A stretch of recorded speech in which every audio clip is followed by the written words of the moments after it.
ಅಧಿಕೃತವಾಗಿ court. Sir okay, ಇವಾಗೆಲ್ಲ okay, ಯಾವ ಹೀರೋ ಹೆಸರನ್ನ ಫ್ಯಾನ್ಸ್ ನಿಮಗೆ ಮೆಸೇಜ್ ಮಾಡ್ತಾ ಇರೋದು ನಮಗೆ ಅದೊಂದು ಕ್ಲಾರಿಟಿ ಕೊಟ್ಬಿಡಿ. ಯಾಕಂದ್ರೆ ಇಂಥವ್ರು ಮಾಡ್ತೀರಾ ಓಕೆ, ಬಟ್ ಯಾರು ಕರೆಕ್ಟ್ ಆಗಿ ಹೇಳ್ತೀನಿ, ನೀವು ಪ್ರಶ್ನೆ ಕರೆಕ್ಟ್ ಆಗಿದೆ.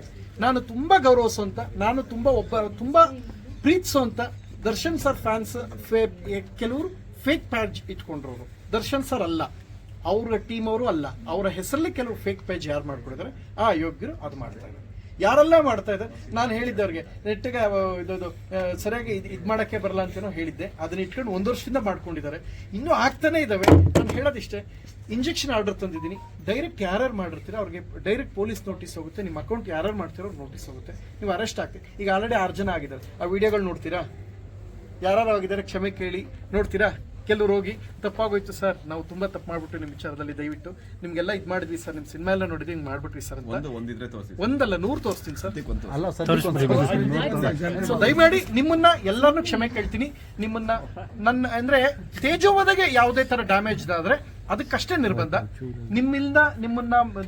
ನಿಮ್ಮನ್ನ ಡ್ಯಾಮೇಜ್ ಮಾಡಿ ಆಗ್ಬೇಕು. ಈಗ ಒಂದು ಸಾಂಗ್ ರಿಲೀಸ್ ಆಗಿದೆ, ಅದಕ್ಕೇನೋ ಡ್ಯಾಮೇಜ್ ವೈಯಕ್ತಿಕವಾಗಿ ಏನೋ ಮಾಡಿದ್ರೆ ಅಂತದಕ್ಕಷ್ಟೇ ನಿರ್ಬಂಧ. ನಿಮ್ಮ ಮೇಲೆ ನಿರ್ಬಂಧ ಹಾಕ್ಸಿ ನಾವ್ ಏನ್ ಮಾಡೋಣ ಸರ್? ನಿಮ್ಮಿಂದ ಅನ್ನ ತಿಂತಾ ಇದ್ದೇವೆ ಅಂದಾಗ ಅವ್ನು ಯಾವ ಕಲಾವಿದ ಅಷ್ಟೇ. ಏನ್ರಿ ಮೀಡಿಯಾ ಅಂದ್ರೆ ನಾನು ಅದೇ ಹೇಳೋದು, ಮೀಡಿಯಾ ನನ್ನ ಕಿರೀಟಕ್ಕೆ ಸಮಾನ.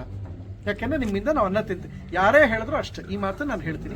ಅಂತ ಕಿರೀಟನ ವಿಧಿ ಇಲ್ಲದೆ ಇಂಜೆಕ್ಷನ್ ತಂದದಕ್ಕೆ ಕ್ಷಮಿಸ್ಬಿಡಿ. Thank you.